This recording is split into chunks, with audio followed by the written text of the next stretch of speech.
Next into the nest is a fashion designer with his sights set beyond the borders, ready to take local style to international markets. I'm a bit nervous. Yeah, a lot. Good morning, Eagles. My name is Mtobi Sibanda, founder and creative director of Indwangu, a clothing brand that's renowned of its luxurious pieces. Indwangu is a closer word for a fabric. We mainly focus on doing luxurious clothing. Our main focus...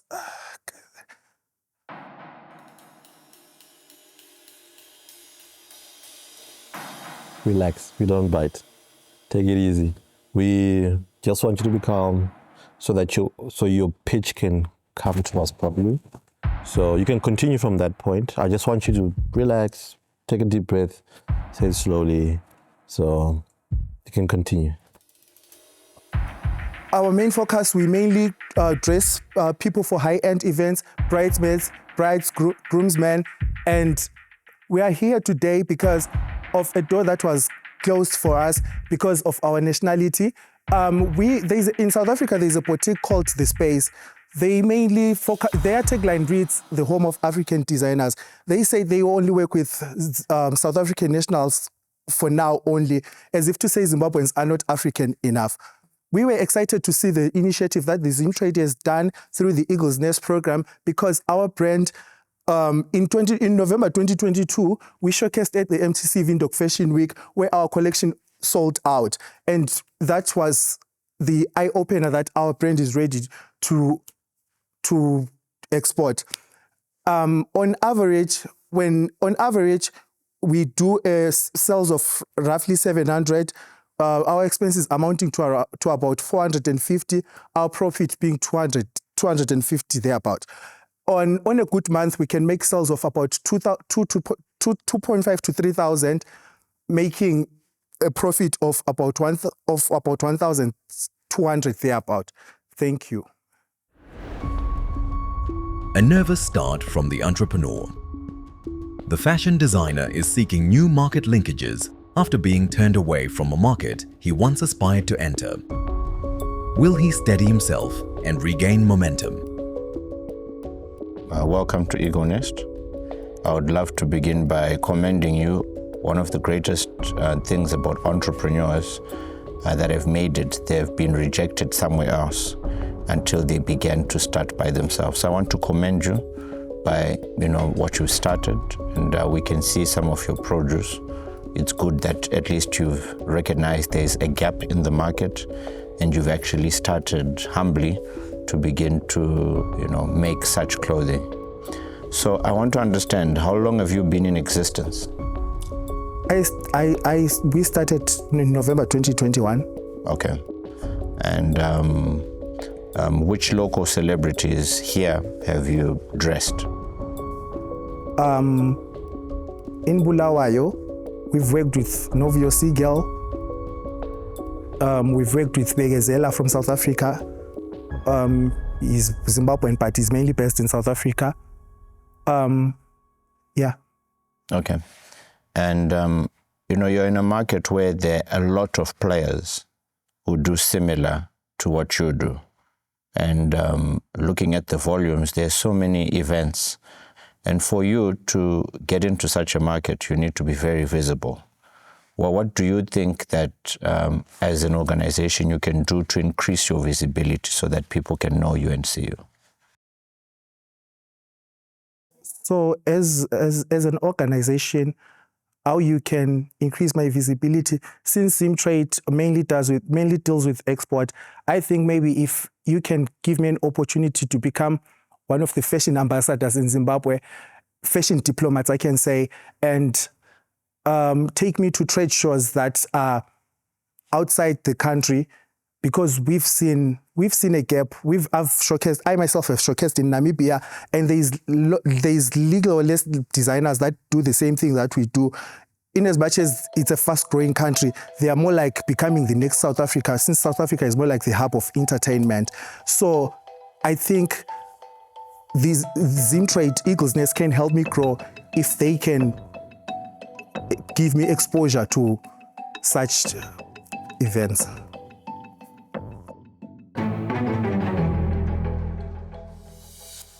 Mthobi, unjani? Ngiyaphila. Banjani abanye? Bayaphila. Mthobi, how much are your dresses? Well, it depends on the design. Okay, let's talk about that orange one. This one was $150. Is that the selling price, or that's how much you are selling it for? These are mainly custom-made dresses. A client comes to me and they tell me what they want and I design from there. So how many pieces do you make per week? On per week, depending on how busy we are. Let's say if it's a month like December, where people are going for events mainly, we can do like 4 or 5 gowns a week. Okay. Yes. The entrepreneur reveals modest figures. Now, Cheludo, who is seasoned in the clothing retail industry, is next with her questions. Yebo Mthobi. Yebo. So is it correct if I assume that you're the designer? I am. And you work with a team of seamstresses, or? I do have one tailor and one assistant. Okay, so it's just a team of 3 of you. 3 people. When we have pressure, we call in like part-timers. Okay, who does the beadwork? Beadwork, me, I do it myself. Okay. No one else does it. All right, okay. So do you only cater for females? No. I cater for males as well. Okay. You saw the model was wearing a National Fabric blazer. Yes. I did that. Okay, that's commendable to see I that. also made my suit. Okay, it's commendable to see you're wearing your own products and you're also proud of, the national fabric and actually making things out of it. The thing with your sector, for me, there's a lot of players in there. It's my first time hearing about you. How's your social media presence? I'm big on Instagram. I've got like almost 5,000 followers, 4,000 something followers on Instagram. Okay. Yeah. That's where we mainly get our clients. Instagram and TikTok, that's mainly people engage with us. Okay. I would say that there are a lot of events happening. I didn't hear you talking about anybody in Harare or you've done something for. I've worked with Tariro Kezi. I don't know if you know her. Okay. Yes. Back in the days, I once worked with Madam Boss. I once did something for her, but then I was still an intern. But I'm actually one of the first designers to dress Madam Boss, a designer in Zimbabwe. Okay. Because she used to wear those Gucci brands and whatnot. And then I saw a gap. I was an intern by then. I was like, let's try and dress Madam Boss. Yeah. That's when I left the internship because I knew that I could work on my own now. Yeah. Yeah. So, I would say, just as you're good at somebody who says, South Africa refused me, if I were you, especially with your dresses, which are ranging from 150, right? Mm-hmm. Your most expensive being what? Being this one, I'll price it for like $500. Okay. So you'll find your prices, especially for the high-end value people, okay. Like you're saying, you dressed Madam Boss. Mm-hmm. I can only imagine what type of exposure you would have gotten had you dressed her when she went to an international platform. So I think it's important that you make an aggressive effort to really market and sort out people who can help you to grow. Okay. Yeah. Right. TJ, I've got a question. From your experience, how would we make this exportable? That's what's ringing in my head right now.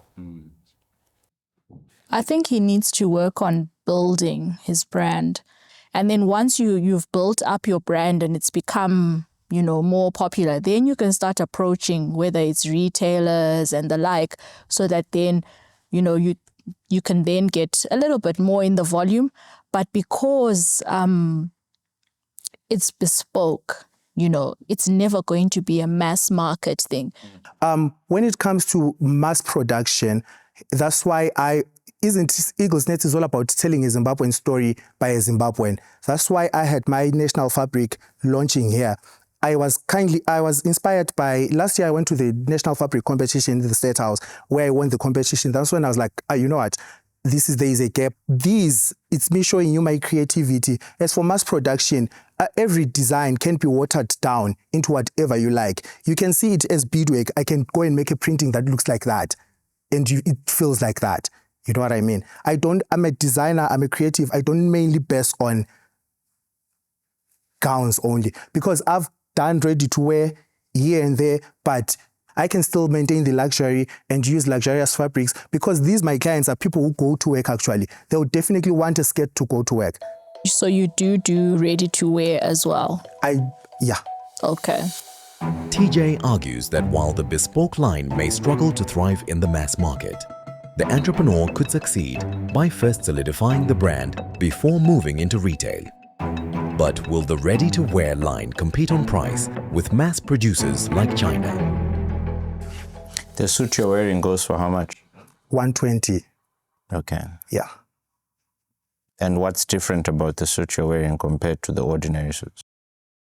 Ever seen anyone wearing a suit like mine anyway, like the specific design? Mm-hmm. Okay. Mind telling me where? Usually your jackets end here. It's a different cut and the fabric as well. It's not your ordinary suiting that you guys use. I play along with fabrics. Yeah. It appears the entrepreneur has taken a provocative approach, one that rarely plays well in the nest. Tube is next, ready with her questions. Toby, you said you won the what? The First Lady's National Fabric Competition. This is like a huge milestone that you achieved. Uh-huh. But I think TJ had to get it out of you. How does that even work? I thought here we were mainly about exports. So I'm talking about the export market that have a gap that I saw. I showcased in Namibia and my collection there sold out. All right. So it's very important when you are pitching to also mention some of these highlights. Okay. You know, so that we can put perspective into what you're saying. Yeah. When you started your pitch, you spoke about the disappointment and being turned down by the space. You never tried to get into retail in Zimbabwe? I live in Bulawayo. I stay in Bulawayo. In Zimbabwe, most people, in Bulawayo mainly, most people don't really appreciate and, you know, they would want to negotiate for things. They are not ready. I'm not sure if they are not ready to buy a shirt for like $50, you know. Toby, I'm from Bulawayo. What are you saying? But that's the honest truth. Hi, man. Ever got anything from me? I'm one of the biggest designers in Bulawayo. Toby. Truly. Let's not even... I don't even know you. You can go through my Instagram page, ma'am. But how?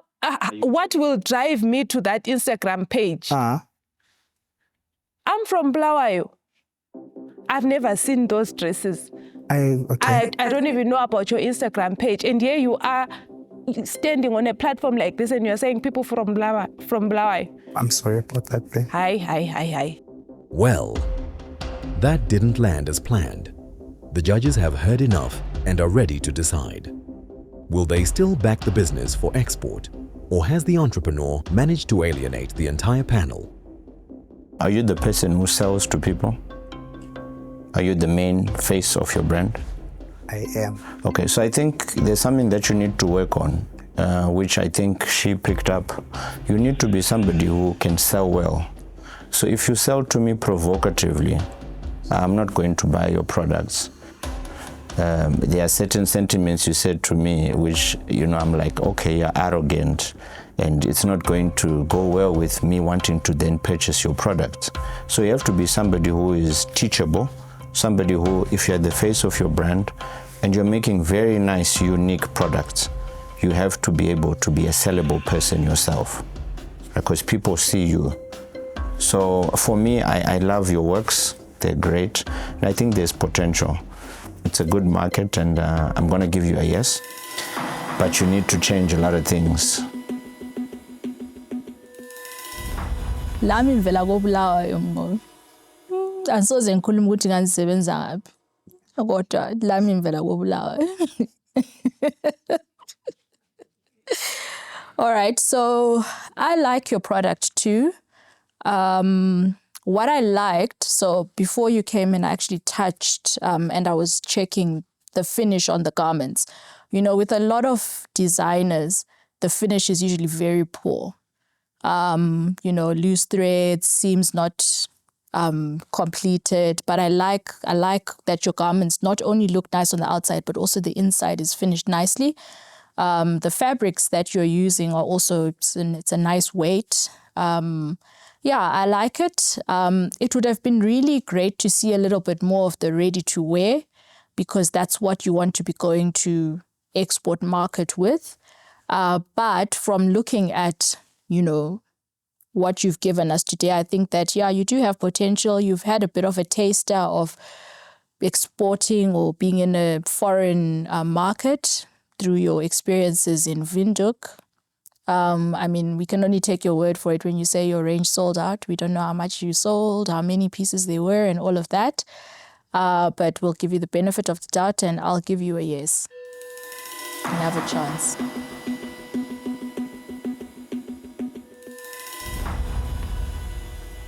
I like your dresses. I like that they're bespoke. I like the fact that you're making strides in this. I'm going to give you a yes on condition that you lose that statement of saying people from Bulawayo, I like this. We are not going to be held at ransom by someone who does not fully market their products to us, and then you blame us for not buying. How do we buy something that we don't know about? Hi, Chanalat.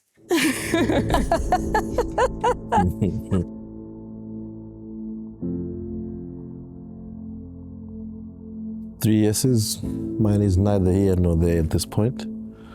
But it was going to be a no, because early on in your pitch, I believe in your space, your confidence and arrogance should be seen through your product, not your mouth and how you speak. So try to be teachable. I'm struggling to see the export side of what your business can do. They see the potential of what you can do. You've got a lot to learn and there's a lot to be done. But I'm a skeptic. So in the next round, I'm going to be the hardest. And I'm going to be very skeptical about what you can do. Not because I've got anything against your business, but if we're going to do this, we have to do it right. And I want to play devil's advocate. So congratulations, you got your yeses. And yeah, done well. Okay. Well done. The judges agree there is export potential in the business. The entrepreneur advances to the next stage of the competition, where he will receive training to sharpen his competitiveness beyond the borders and stand a chance to win an export development package. The Eagle's Nest Youth Export Incubator, proudly brought to you by Zimtrade and EcoBank, the Pan-African Bank.